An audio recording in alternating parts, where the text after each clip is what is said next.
Hello, everyone, and welcome to part 3 of chapter 9, which will focus on some of the social and democratic issues of the magazine industry. Now, one of the primary concerns of the magazine industry for a long time has been its use of models and representation of body types that is unrealistic and very unhealthy. Let's watch this video.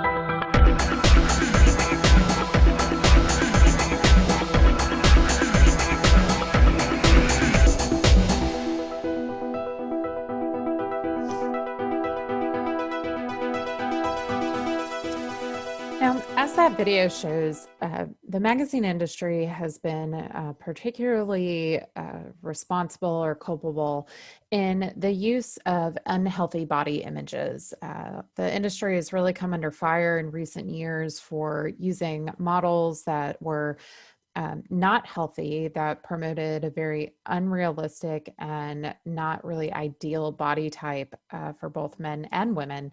And on top of that, using Photoshop and other editing techniques to make models appear thinner, lighter, and more curvy in somewhat unrealistic ways.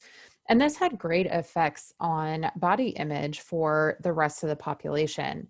In what's called social comparison theory, when we look at an image and it is presented in the media as something to be idolized or to strive for, what we will do is we will compare our own bodies and our own selves to that image and try to reach that image in the ways that we exercise, eat, and things like that. There have been many studies about magazines' impact on body image, particularly in young girls. One study found that 50% of teenage girls reported a desire to be as skinny as the models that they were seeing in fashion magazines, and that these magazines gave them a body to strive for. These are 13 and 17-year-olds whose bodies haven't even fully developed yet. In a survey of over 500 adolescent girls, 69% acknowledged that images in magazines had influenced their conception about their ideal body weight, and more than 47% reported they wanted to lose weight after seeing these images. And finally, girls who frequently read glamour magazines related to weight loss are 6 times more likely to engage in extreme unhealthy weight control behaviors, such as anorexia, vomiting, taking diet pills, laxatives, things like that, than girls who don't read magazines like that. But we talk a lot about female body image, but studies have shown that male body image is also affected heavily by the media. In a survey of college males, all of the participants, and I believe there were over 200 people in this study, all of them failed to identify a single thing about their body that needed no change at all. College males consider the ideal body type to be tall, muscular, six-pack, large biceps, broad-shouldered, strong, energetic, healthy, fit, handsome, V-shaped, tan, zero body fat. How many of you are really like that? Probably none of you.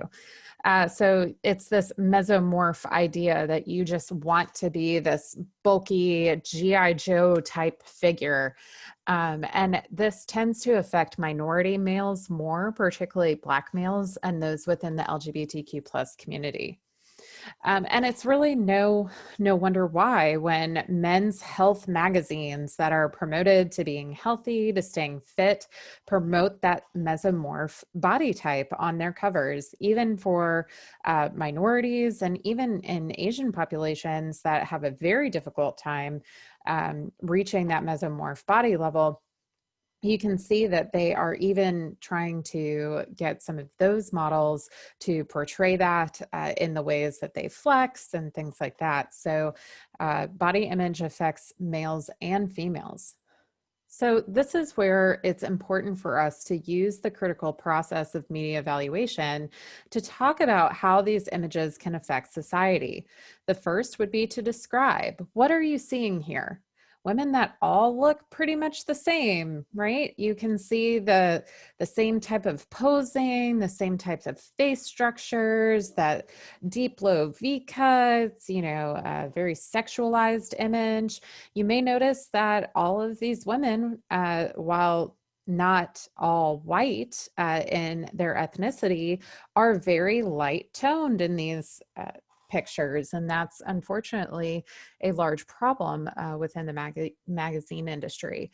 You might also notice the use of words, his 6 secret sex spots, 50 ways to seduce a man, things like that. And so this is promoting an idea that women are just there as sex objects. So how can we analyze these? Well, first we can see the combinations of images and words. We can think about this in terms of race or even body types. In the ways that we interpret this, we could have an unhealthy interpretation of these images and say, wow, these women are so beautiful, I want to be just like them.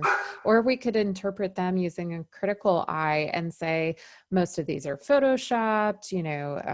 A lot of these images don't even look like some of the models in their actual lives.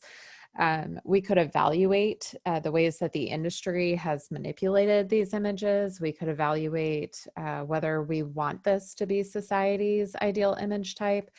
And how can we engage? Well, we can petition editors to actually use healthier standards. We can, promote healthier standards of living in our lives and the lives of maybe your younger siblings.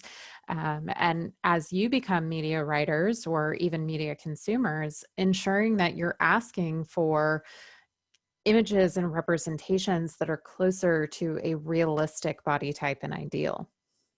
In fact, this is one model who was driven to anorexia after modeling in the magazine industry for a long time. Her name is Charlene Joint, and she's leading an effort called #LessIsMore to convince magazines to use less Photoshop within their editing process. So this is one way that she is trying to change an industry that actually hurt her for a very long time.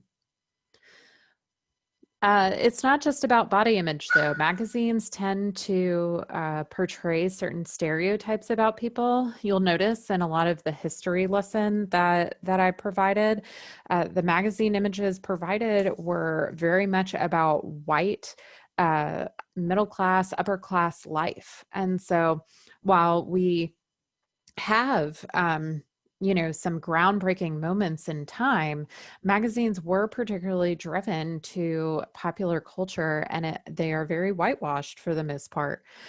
For instance, here with the famous Time magazine cover during the O.J. Simpson trial, Time actually admitted to darkening O.J.'s shot because they thought that it would make him look more menacing, which of course plays into black male stereotype of black males being criminals and scary. So these are also considerations that need to be evaluated and changed within the magazine industry. Another issue is how we portray women of color, particularly within magazines. In a 2015 study, in an analysis of 8 popular magazines from 2011 to 2013, so not all that long ago.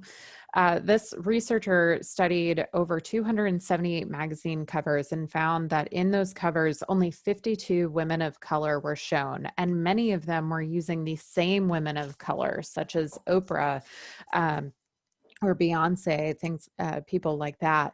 And so there was actually very little representation in magazine covers. In fact, out of all the magazine covers reviewed, only 4% showed Black women, only 12% showed Latinas, 2% Asian, and 0 Native American women were featured on the cover rather. 90% of the women of color featured were light-skinned, meaning that, your Lupitas or darker skin women of color were not being featured regularly. 90% of covers with women of color also had hypersexualized images, which kind of plays into a lot of stereotypes about Black women, and 42% of those cover images with women of color really focused on how exotic they were and making it seem like they were foreign rather than, true American women of color. So these are all things that we need to be thinking about as we think about the magazine industry and how we consume magazines. Whether you realize it or not, you are likely affected by the images that you see at the supermarket checkout, and the things that you take in and read. So now I'd like you to go to your discussion board and talk about the effects of advertising on magazines. Then you'll close out this lesson on magazines and begin next week's reading, chapter 4, which will be on recording and popular music.